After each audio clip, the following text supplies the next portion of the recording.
Right, so we're going to build this whelping box. So let's go down through the materials that I'm going to be using for this. Once again, it's another project with high price lumber, so I'm going back to like what I did to build this thing.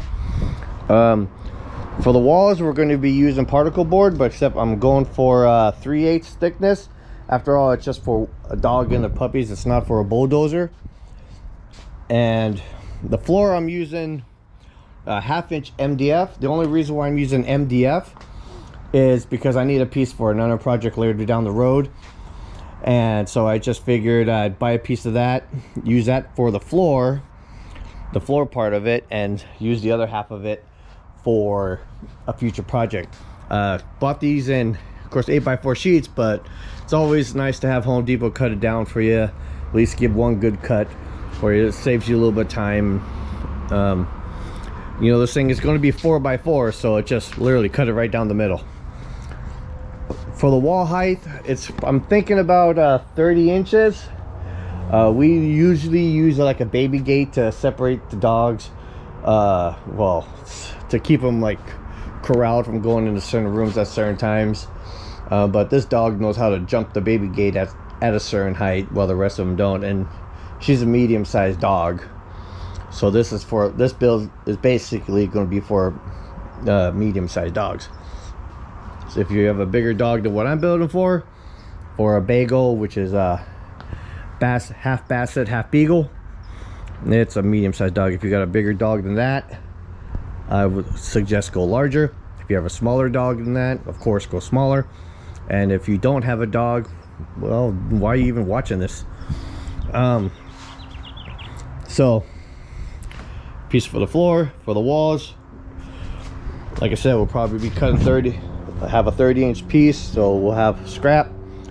I'm going to frame the corners with 1x1s. Well, technically they're 1.5 by 1.5, going up on all 4 corners, and the bottom is going to be squared with it.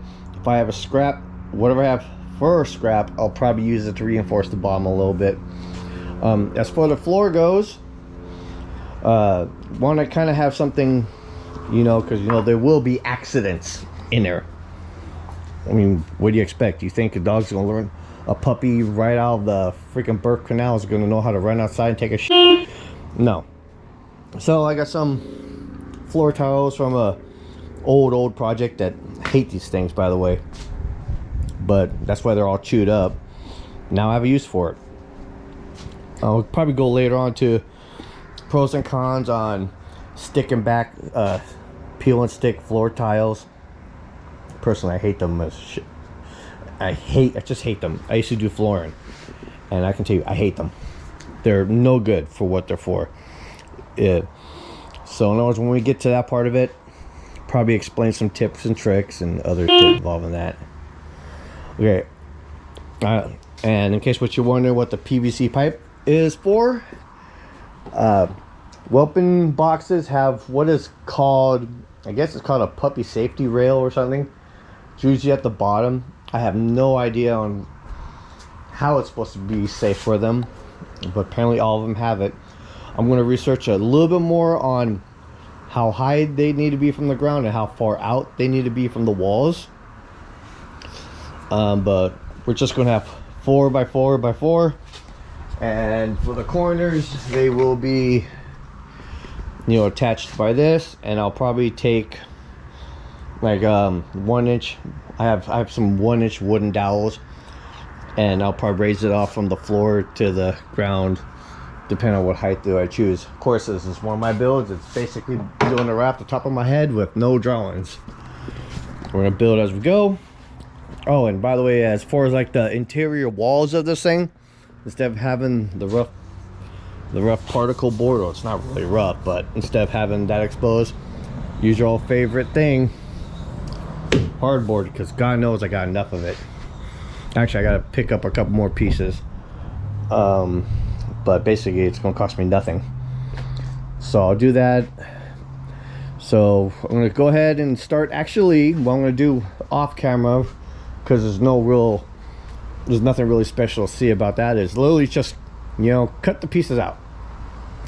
One piece I don't have to do shit to. It's one of these. It's already 4x4. And the rest I just got to figure out the height, make a cut on all 4 of them, kind of roughly lay it out, and see if I have to make any adjustments. God, this thing should be pretty easy. It's basically a box. If you can't make a square, you're f***ed up. All right, let's get this show on the roll and have the f***ing dog squirt out some Rugrats. Oh, I got pieces cut out. There, I got little frame supports. That's called the pig rail. Some more for the corners. We got the walls over here, and I also got the hardboard cut out, which I'm going to attach that. And so one of the next things we're going to do is we're going to start building this thing, but of course you know what that means. It's everybody's favorite time to get depressed. Oh, Jesus Christ. Oh my God, I hate this. Rock stupid. Oh, that's one time-lapse video so far. Hopefully you won't get any more. Okay, what I'm pretty much doing right here is I'm actually doing more of our favorite screwing. This time I'm not really drilling. These screws are pretty short. I just glue a bead to the edge, clamp it on there so it stays in place, lift it up, drill a couple screws in it just to hold it. You know, take the clamps off, turn it to another side, just getting, you know, all the edges, making sure that's good. Just screwing and screwing and screwing. Yeah. And some visitors.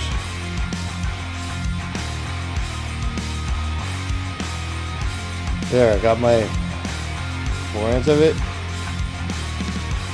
Got a piece just going down the middle. Glue it, clamp it, hold it. Kind of measured out where it is from the opposite side. The bullshit straight edge, being lazy. Made a line so I can know where to drive the screws so I don't miss the board. You know, get in my center. And then I'm going to do the same thing on the inside and just make like a T-brace, or whatever you want to call it. Put a bit of glue, tap it in. Kind of tap it in, it's pretty stiff so I didn't have to clamp it. And then screw down the line. And then it's pretty golden. F*** you. Alright, we got the floor of it made. Now we just going to need to cover it with the vinyl tiles.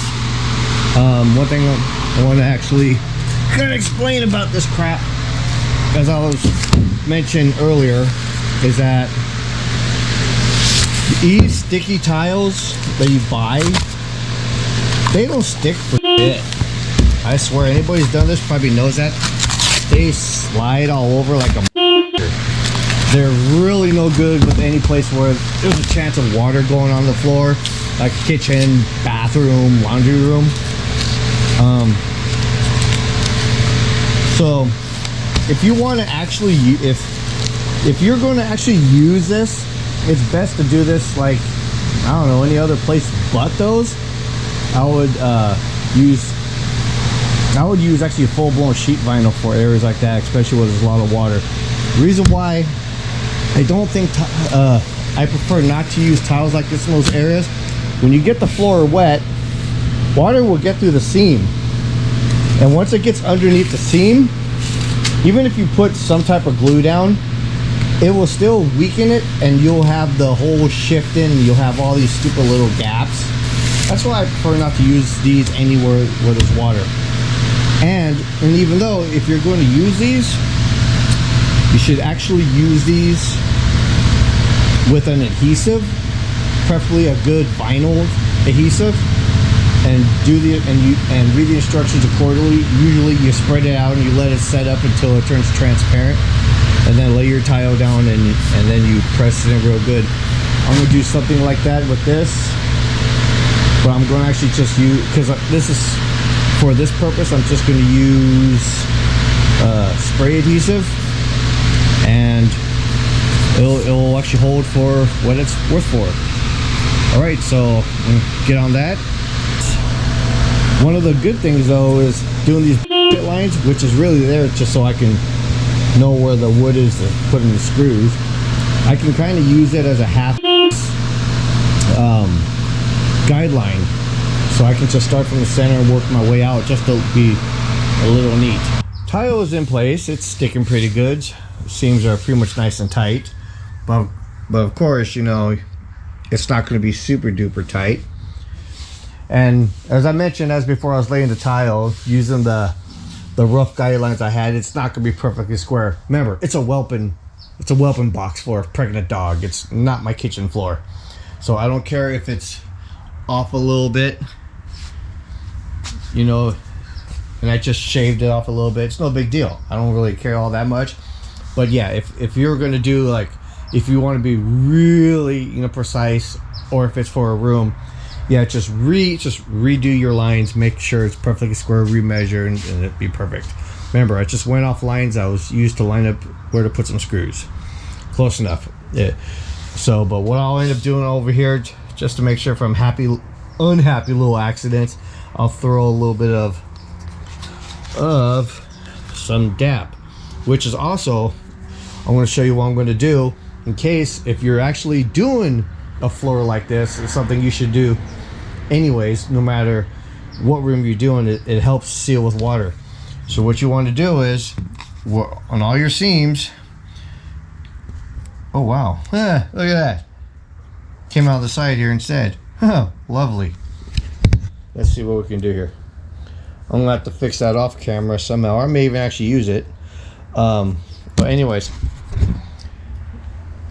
an example, let's just, you know, rub it in, rub it in, rub it in, rub it in. Nice circular motion. And go get a damp rag. I just have an old t-shirt right here with a little cup of water, and just, you know, get off. Just lightly go over. Don't try to pull it off and wipe it out.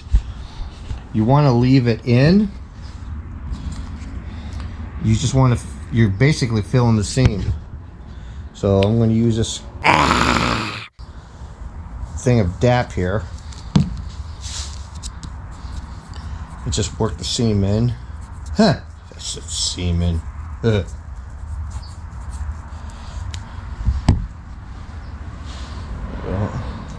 Damp rag. Well, it's a little bit too wet. It's supposed to be damp, not flooded.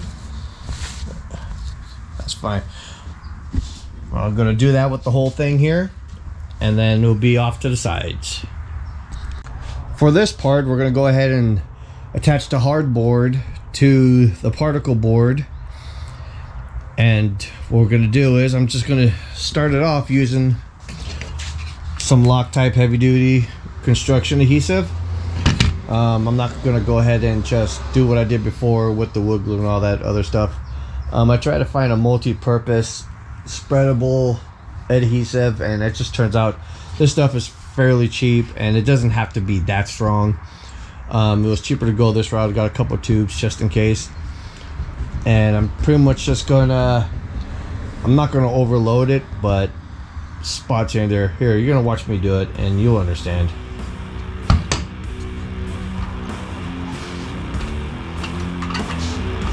Well, what do you know, this isn't a time lapse. This is just a basic, simple little thing.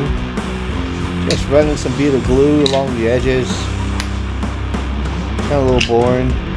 More glue. Just glue all around the edges. No wide spacing. Just glue the whole thing.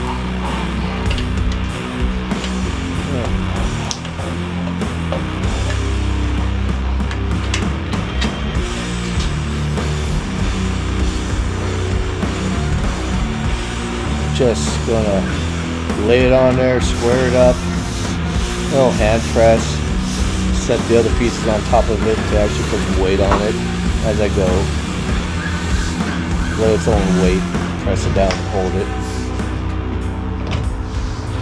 Wall number 2 about to get started.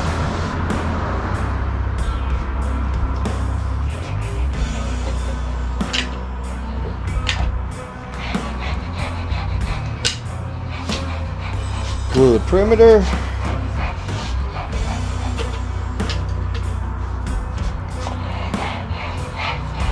Some more glue into the field area.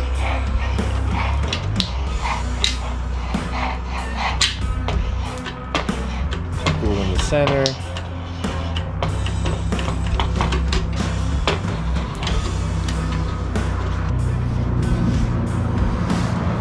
Lay the next one down. Square it and press it. A little excess glue removal.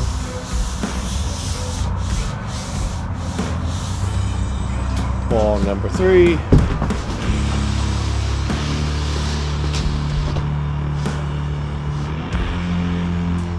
Glue the perimeter.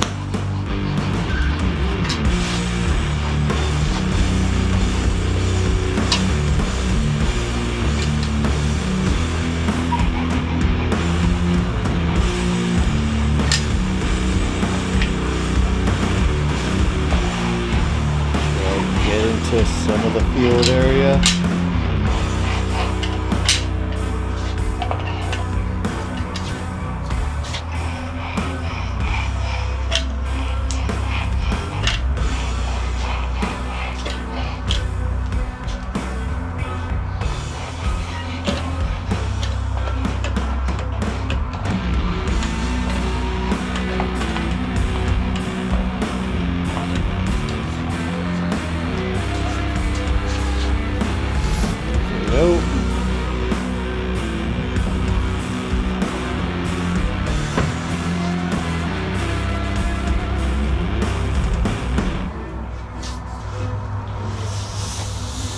Press down. This is wall number 4. Which one of the walls I'm just going to cut the door out and just cut it as a full piece.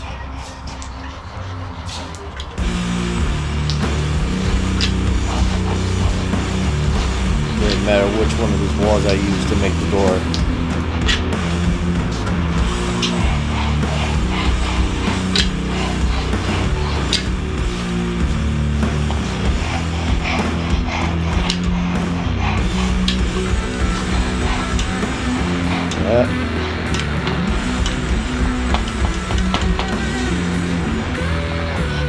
In the front, just playing with glue.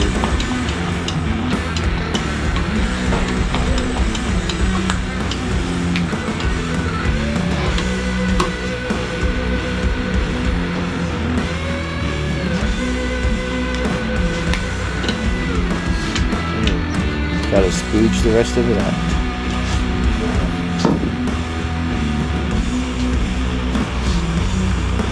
Last piece down.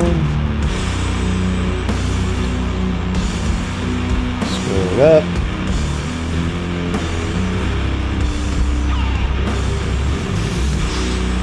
Well, I don't have a 5th wall to add some weight on it, so I'm just going to use the 4 piece that I already made to cap it all off. See that as I clean up some glue.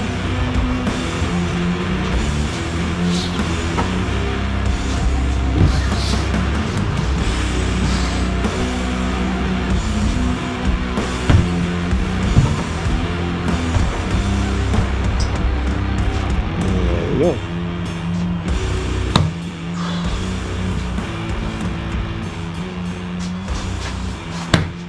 Well, we're glued in. We'll let these pieces sit overnight and we're gonna build the rest on the next scene.